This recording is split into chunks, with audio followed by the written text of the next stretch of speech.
मान्यवर अतिरिक्त जिला जज विषम कटक एक हत्याकांडर शुणाणी हत्याकारी को आजीवन कारादंड दंडित कर विषम कटक थाना चाटिकणा माणिसारे गत 2024 मसीह टांगेरे हाणी घासीराम जिलाकार को हत्या उक्त हत्याकांडर शुणाणी कर 26 जनक साक्ष्य अनुसार दोषी लोकनाथ प्रसाद को आजीवन कारादंड सह 10,000 टंकार अर्थदंड दंडित कर विषम कटक अतिरिक्त जिला जज दंडित अर्थ अनादेय हेले अतिरिक्त 1 वर्ष जेल दंड राय शुणाई कोर्ट। पीपी एडिशनल सेशन जज विषम कटक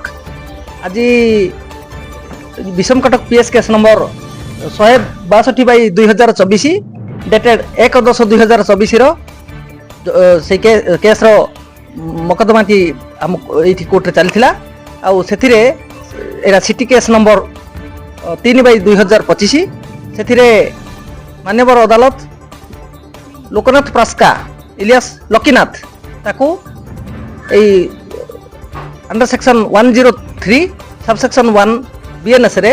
सश्रम कारादंड दंडित करने संगे संगे 10,000 टंका जरिमाना पकाई एवं जरिमाना अनादय ताकू 1 वर्ष सश्रम कारादंड दंडित कर। विषम कटक काशनाथ पालक रिपोर्ट रिपब्लिक ओडिशा।